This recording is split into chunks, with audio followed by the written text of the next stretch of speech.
G'day people, Tinker O'Toole again here with another video. Today we're going to talk about sharpening your axe.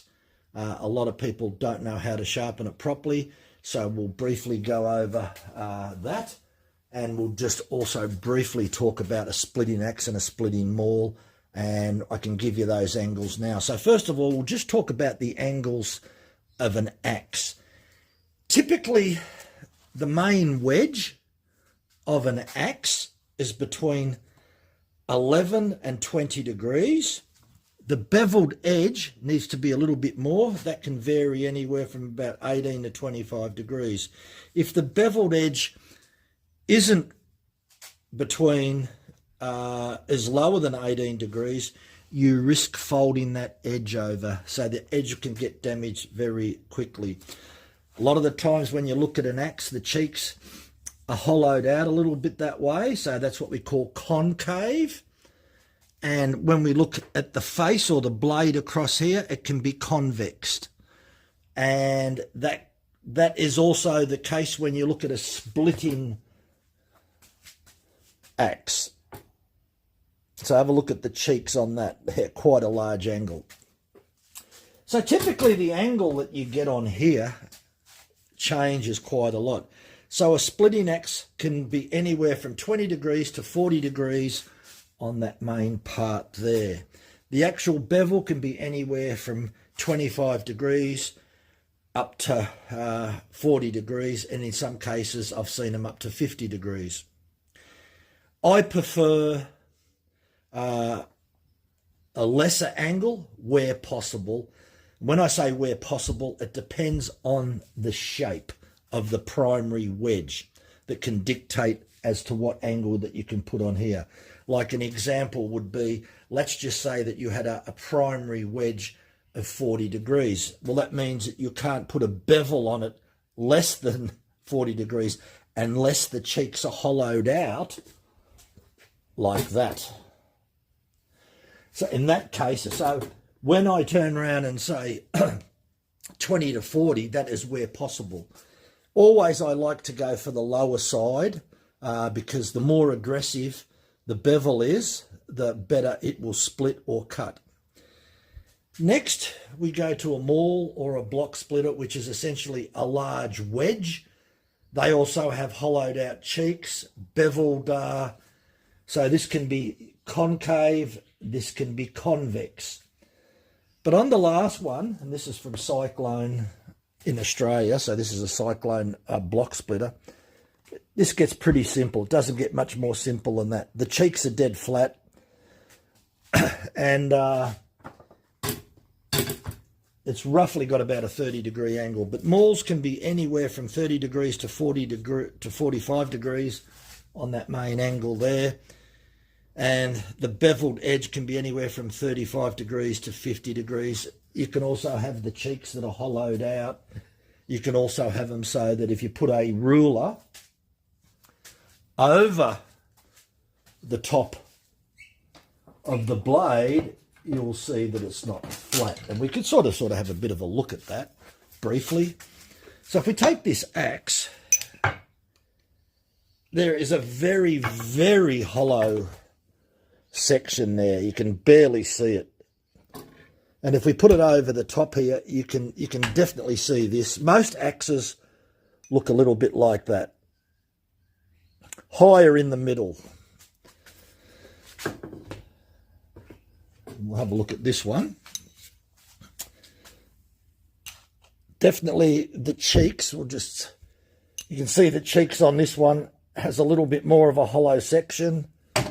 And if we go across the blade, you can see that it's quite convex. Then we'll have a look at the splitting axe. And you can see that huge angle where that gap is. And then if we hold it like this, you can see that there's quite a huge convex there. How much difference does that make in reality? Well, I guess you could argue, and I guess that's what it would be. Bit of a debate on the cheeks, hollowed out cheeks. Also the radius, the shape, the radius that you've got here. What is a good radius? All these things will make a slight difference. The most important thing is that the axe is sharp. All the other things contribute, and you might find out that one particular design works better in softwood than hardwood. Now, a lot of these that come into Australia or come out of the factory are very dull from brand new. They might be okay in softwood, but certainly if the beveled edges are too big, they will bounce off the timber excessively, meaning that you're going to have to do a lot of work out. Even this particular one here, I had to reprofile this, and it works really good now. Really, this is my favourite. It may be only 2 kilos, but it's got a total weight of about 2.8 because the handle is about 800 grams. So the wooden handles on these have got a decent weight on it, and they contribute with the head weight as well. So this is one of my favourite. It's only 2 kilograms. The block splitter is additional 2.5. It's 2.5 kilo, and it's got a total weight which will be pushing well over, I've got it written on here, 3.7 kilograms. So it's actually quite heavy. Yeah, that's what it is. We'll just actually measure that. That seems a little bit heavy to me. We'll just tear the scale.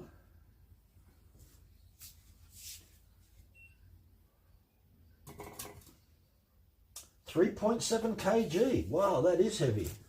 It's a little bit heavier than I thought. If we look at the total weight of the splitting axe here, it's 2.8 kg. Yeah. So, and this axe here, this cyclone axe, has a total weight of 2.9. And the newer one will probably be very close. 3.1 kilo. So you can see that the handles on here are quite heavy. They're really add to the weight. It is Australian hardwood, and they really do work good with these handles. So what we'll do next is that we'll have a look at the setting up, how to set up and put a nice edge on your axe. Okay, so we put the axe in the vise with the rags just so that it doesn't sort of do any damage. And I find that this is the easiest way to sharpen the axe. Now what I'd like to do is, got a texter, permanent marker, and I'm just going to put a few lines on here for reference so that this axe is reasonably sharp, but I want to just sort of show you the easiest way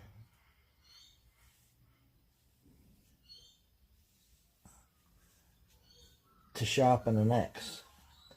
Now the reason that it's good to put a permanent marker over the top is that you can see where you filed and you can see where you haven't. Now there's all different files. You can use a large file like this, different files, another one like that, and sometimes for even little touch-ups I'll use a raker file. So they're only about 6 inches long. So what I'd like to do now is that I keep the file away from the edge. So you've got to make sure, rub the file backwards and forwards, and don't try and concentrate. Just keep it away from that real sharp edge for now. If it just touches the edge, don't worry about it, but I don't want you to focus on leaning the file over and sharpening the edge at the moment. You'd be surprised how sharp you can really use a file if you slide it backwards and forwards like this. If you hold it at the right angle, just by sliding that, what it will do, if it barely touches the edge, it'll take off the high spots. So because this was sharpened, and it really doesn't need sharpening, but it wasn't razor sharp, so just by doing this, we'll keep it sharper.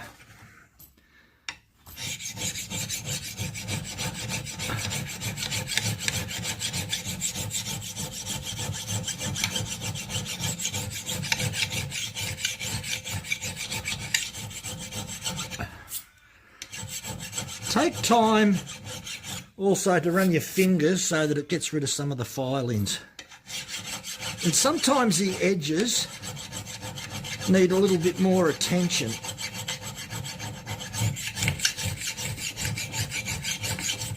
Now I'm sliding the file backwards and forwards. That is. I can see the texture. You can't see it, but I can see it right on top of the edge. I can still see a little bit of red texture. Now, when you get to this stage and you run your finger across the top, that is sharp, no question about it. So there now, you can either use, this is called a pocket axe stone, but I actually prefer to use this little square bit of oil stone. What I like to do is just to spend a couple of minutes with the oil stone, not much pressure, and again, mainly focus not on the edge a lot, but on the part that you filed, and then occasionally just tilt it lightly and barely touch the edge. And then sometimes sweep it backwards and forwards very lightly on the edge. You'd be surprised, that is very sharp.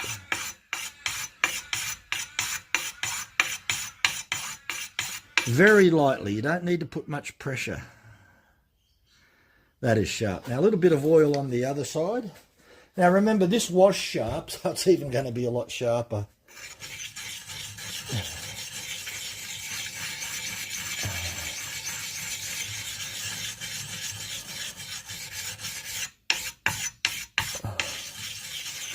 Just a little bit of practice.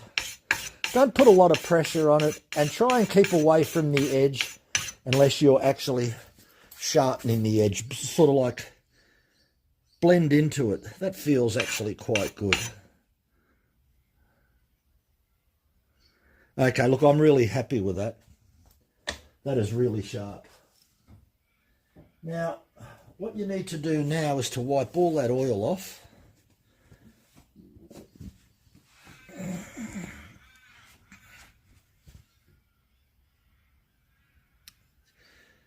Yeah, that is sharp. Now we're going to get it sharper.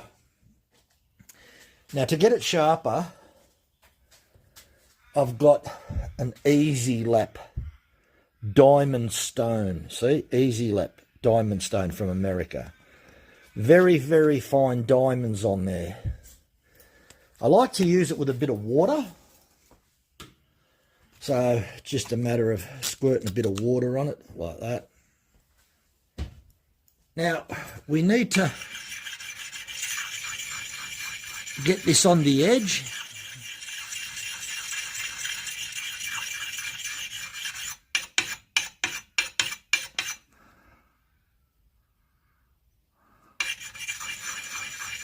Again, not much pressure at all.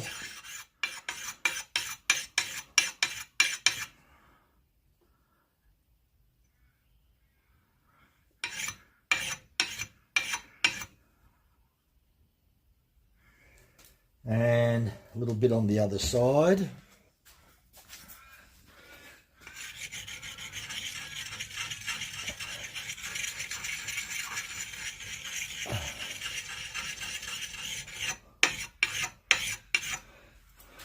just feel what that's like.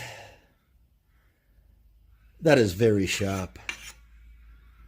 Yeah, that is sharp. If you do it wrong, you can actually make it blunter.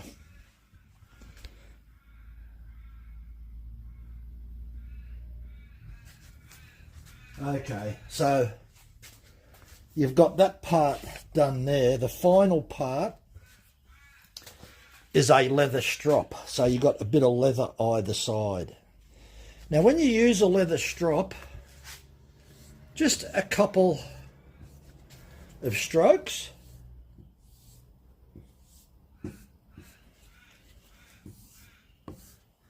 And what it actually does is take off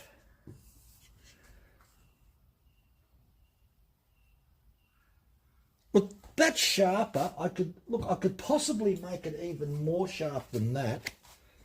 But for the work that I do around the house, around the garden, homeowner, I don't even know whether it will cut paper or what, you know.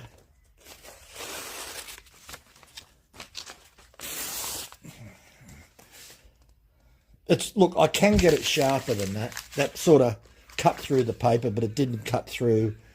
I can make it sharper, but no purpose because I don't use axes that much, really. I do use them a little bit, but not a lot. Now, there's exactly the same principle applies if you're doing a splitting axe or a splitting maul. You just got to get your angles right. If you don't have the equipment to reprofile, then you're going to have to stick with the original profile. So this axe here has been reprofiled, and it's probably about 25 degrees maximum. If we look at the profile of the axe, and we've got a digital,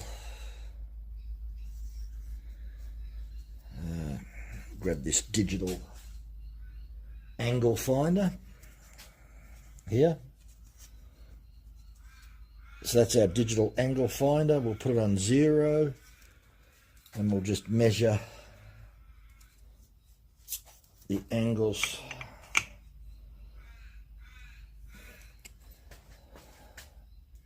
.5 degrees, and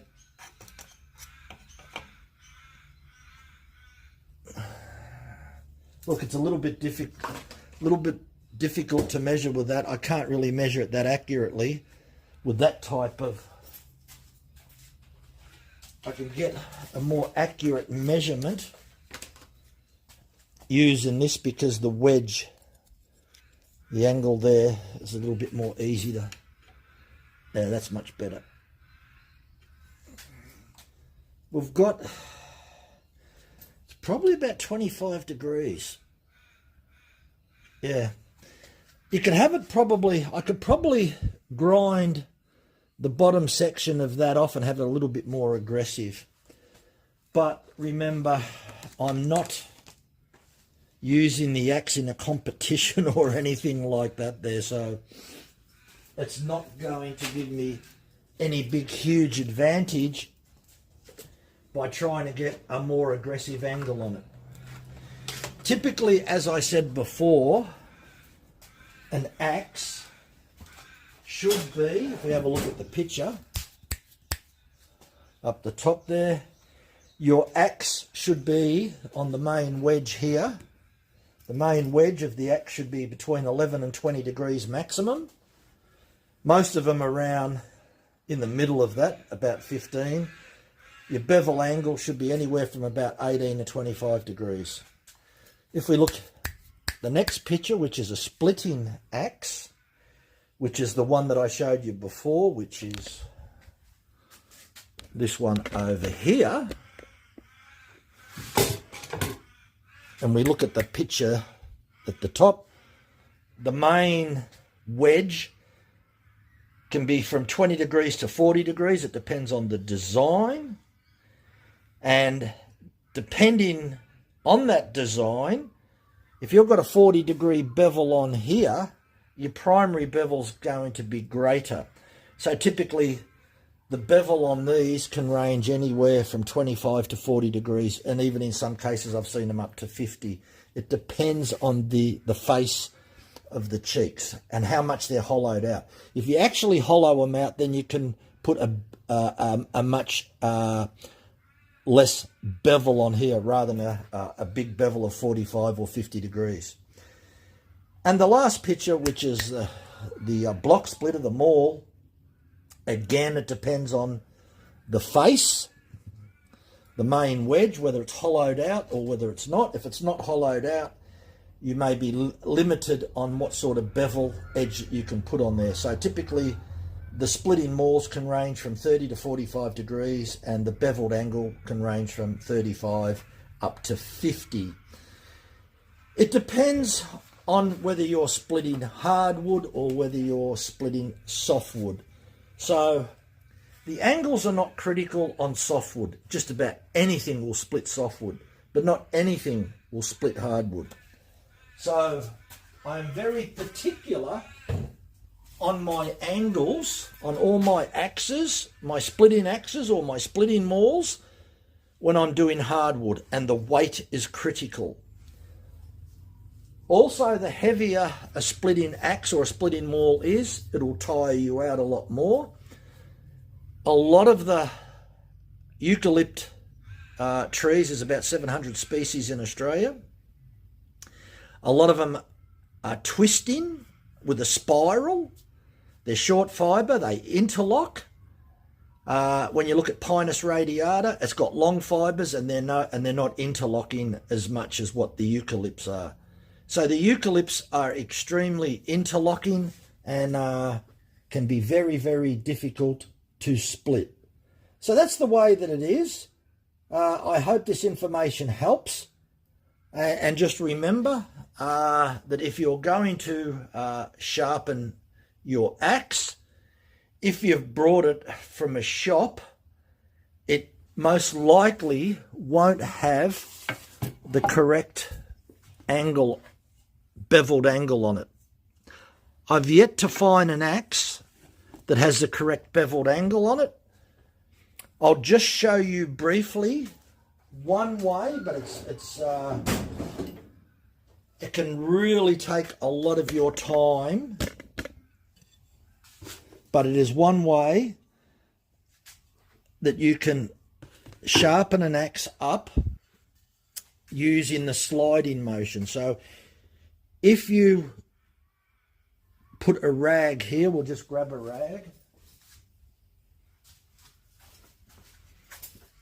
and put a rag on here, and you can set the height, and you can have your axe and you can slide the file backwards and forwards, and it can make a beveled edge on it. So you can change the beveled edge by doing it that way. You can even put a block of timber here, something that will hold it at the correct angle. So you need to get down and look from this direction and make sure that you're at the right angle, so you've got your file at the right height. Whether you use a rag or whether you use a block of timber, you've got to use something at the correct height. You could even wrap something up in a rag. An example would be, let's just say you needed something roughly that height. You could always wrap that up with a rag, put it like that, and do it that way. So that method there is an old method that a lot of people use.